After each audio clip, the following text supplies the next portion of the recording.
વધીએ અને મારી સાથે હવે બીજા મેનેજમેન્ટ જોડાઈ રહ્યા છે. કેસ્ટ્રોલ ઇન્ડિયાના CFO અને whole time director Deepesh Bakshi जोड़ाई चुका है आगे रिजल्ट्स के ऊपर बातचीत करने માટે. शुक्रिया सर मेरे साथ जुड़ने के लिए. और सबसे पहले शुरुआत मैं इसी से करना चाहूँगी कि रेवेन्यू ग्रोथ जो दिख रही है वो काफ़ी स्ट्रॉन्ग है. क्या रीजंस रहे इतने स्ट्रॉन्ग मोमेंटम के पीछे, एक आइडिया अगर आप मुझे दे पाएं. सबसे पहले धन्यवाद आपके चैनल पे मुझे आमंत्रित करने के लिए. कैस्ट्रो इंडिया का जैन टू दिसंबर फाइनेंशियल ईयर है और ये हमारा फर्स्ट क्वार्टर रिजल्ट्स रहा है.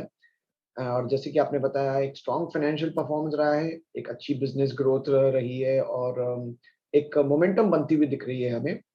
जनवरी में छोटा सा इम्पैक्ट रहा है कोविड के थर्ड वेव का, बट ओवरऑल अगर देखा जाए तो बिजनेस ऑपरेशंस नॉर्मल चल रहे हैं और हम पोस्ट पैंडेमिक की जो डिमांड है उसे अच्छी तरह से पूरी कर पा रहे हैं. सिक्वेंशली हमने जो ग्रोथ दिखाई है उसमें वॉल्यूम 14% बढ़ी है और प्रॉफिट 21% बढ़ा है. वॉल्यूम 2019 के क्वार्टर से भी अच्छी ग्रोथ दिखाई है, हमने अबाउट 17% दिखाई है. थोड़ी सी मार्जिन को लेकर और इनपुट कॉस्ट को लेकर हमें लास्ट 3-4 महीने में परेशानी जरूर रही है, क्योंकि इनपुट कॉस्ट आप जैसे कि जानते हैं वो थोड़ी सी बढ़ रही है, पर उसके लिए हमने मार्केट में प्राइसिंग एक्शंस भी लिए हैं. Agreed sir. अच्छा, इसके अलावा नेक्स्ट ईयर को लेकर क्या प्लान्स है, वॉल्यूम ग्रोथ किस तरीके से शेप अप हो पाएगा, क्योंकि आप ऑलरेडी बता रहे हैं यहाँ से काफ़ी स्ट्रॉन्ग पैरामीटर्स के ऊपर हम लोग बिगिनिंग कर रहे हैं FY23 की, तो एक आइडिया क्या टारगेट सेटअप है. जरूर. तो देखिए हम हमेशा हमारे ब्रांड्स में इन्वेस्टमेंट कंटिन्यू रखते हैं एडवर्टीजमेंट के तरीके से, क्योंकि हम हमेशा हमारे कस्टमर्स को एक वैल्यू डिलीवरी देना चाहते हैं और हमारे ब्रांड का जो सेलियंसी है वो उसे बकायदा रखना चाहते हैं. हमने लास्ट 3 से 4 महीने में हमने नए ब्रांड्स भी लॉन्च किए हैं, जैसे कि जो BS6 रेडीनेस के लिए है, कैस्ट्रॉल मैग्नाटेक, और कमर्शियल व्हीकल में CRB टर्बो मैक्स और CRB मिनी ट्रक. सो ये सभी इनपुट रहे हैं मार्केट में, जिससे हमें डिमांड दिखी है. पैंडेमिक के बाद डिमांड में एक मोमेंटम भी नजर आई है. और ये तो हो गया शॉर्ट टर्म की बात. हम आगे मीडियम टर्म पर और लॉन्ग टर्म पर भी नजर लगाए हुए हैं. हमारी जो स्ट्रैटेजी है जैसे कि इलेक्ट्रिक व्हीकल्स की तरफ, जो इलेक्ट्रिक व्हीकल्स में यूज होते हैं उसे हम इलेक्ट्रिक फ्लूइड्स कहते हैं, और हमने वहाँ पर भी इंडिया के 2 जो कार मैन्युफैक्चरर्स हैं उनके साथ हमारी पार्टनरशिप है. और रिसेंटली में भी BYD जो कार कंपनी भारत में आई है उनको भी हम इलेक्ट्रिक फ्लूइड्स सप्लाई करेंगे. तो ओवरऑल हम प्रोडक्ट बेस्ड स्ट्रैटेजी लेके चले हैं और हम आगे इलेक्ट्रिक फ्लूइड में और सर्विस और मेंटेनेंस में भी हम इन्वेस्टमेंट कर रहे हैं. जैसे कि आप जानते हैं GOBP में जो हमारे पार्टनर्स हैं उसमें हम कैस्ट्रॉल के लुब्रिकेंट्स एक्सक्लूसिवली सप्लाई करते हैं. कभी करीब 1400 पेट्रोल पंप आज देश में है और उनके प्लान्स है आगे बढ़ने के.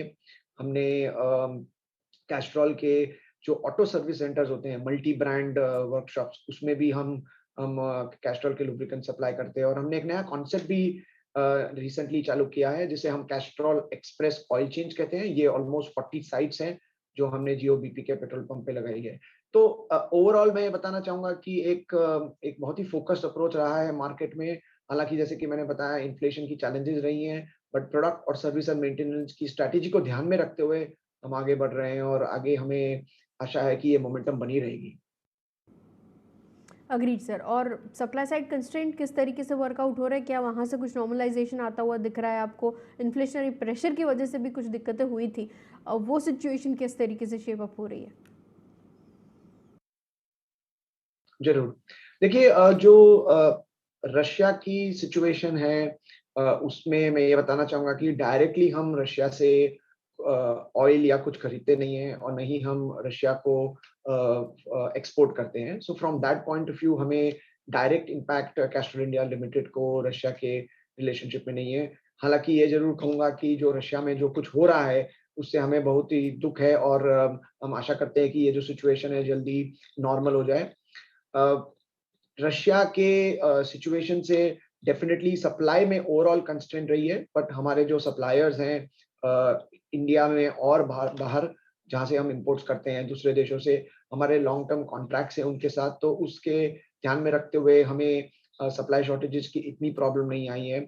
हम ऑब्वियसली ट्रेड ऑफ डिसीजंस लेते हैं लोकल वर्सेस एक्सपोर्ट के हिसाब से और इंपोर्ट के हिसाब से, तो वो हमने मैनेज किया है, हमारी सप्लाई चेन टीम लगी हुई है और हमारा प्रोडक्शन जो चल रहा है उसमें भी हमें कोई कंस्ट्रेंट नहीं मिली है। इन्फ्लेशन यस, प्राइस डेफिनिटली बढ़ रहा है। हम इंटरनली हमारी कॉस्ट पे नज़र लगाए हुए हैं और काफ़ी इनिशिएटिव्स चल रहे हैं एफिशिएंसी और इफेक्टिवनेस के और जहाँ तक हो सके हमारी बैलेंस शीट अगर उसको एब्ज़ॉर्ब कर सकती है तो हम वो कोशिश करते हैं, वरना हमें मार्केट में फिर प्राइस इंक्रीज़ लेनी पड़ती है, जो एक हम स्ट्रैटेजिक तरीके से लेते हैं टैक्टिकल तरीके से नहीं। तो ये सब को ध्यान में रखते हुए एक फ़ोकस्ड अप्रोच है मैनेजमेंट की और हम नेक्स्ट 3 से 6 महीने पे नज़र लगाए हुए हैं। हमारी जो कैस्ट्रॉल ग्लोबल कंपनी है, वहाँ से भी हमें काफ़ी अच्छे इनपुट्स मिलते हैं और जो जो डील्स होती है, उसमें हमें फ़ायदा होता है क्योंकि हम एक बल्क डील करते हैं, तो उससे हमारा एक इकोनॉमीज़ ऑफ स्केल होता है। तो ये सब हमारे एक्शंस हैं इस सिचुएशन को मैनेज करने के लिए और मैंने जैसे कि बताया ब्रांड रेज़िलियंस है, उसको हम मार्केट में कंटिन्यूअसली इन्वेस्ट कर रहे हैं और हम हमारे मैकेनिक भाइयों को भी एक अपस्किलिंग करना चाहते हैं, जो हमारा प्रोग्राम है कैस्ट्रॉल सुपर मैकेनिक के लिए, उसमें हम उनकी ट्रेनिंग देते हैं और उन्हें हम अच्छी प्रोफेशनल डेवलपमेंट के लिए उनकी स्किलिंग करते हैं, जहाँ पे ईवी का भी ट्रेनिंग दिया जा रहा है। Agreed sir. और मार्जिन्स के फ्रंट पे क्या यहाँ से उम्मीद रखूँ मैं, नए लॉन्चेस किस तरीके से शेप अप हो रहे हैं, ये पूरे जो, क्योंकि क्वार्टर वन के रिजल्ट्स हम लोगों ने देखे ऑलरेडी अच्छे तौर पे आते हुए दिख रहे हैं, यहाँ से क्या सेटअप हो रहा है? ज़रूर। देखिए, हमने जो नए ब्रांड्स लॉन्च किए हैं, ये ब्रांड्स का रिस्पॉन्स बहुत ही अच्छा रहा है और डेफ़िनिटली आई मीन एग्ज़ैक्टली मुझे आपको उनका कंट्रीब्यूशन बताना मुश्किल रहेगा बट डेफ़िनिटली ये मार्जिन्स ये प्रोडक्ट्स में ग्रोथ दिख रही है। ओवरऑल मार्जिन्स आई थिंक आप ऑपरेटिंग मार्जिन की बात कर रहे हैं। ऑपरेटिंग मार्जिन हम एज़ अ फ्रेम रखते हैं 24% टू 27% और आपने देखा होगा कि हम इस रेंज में ऑपरेट करते हैं।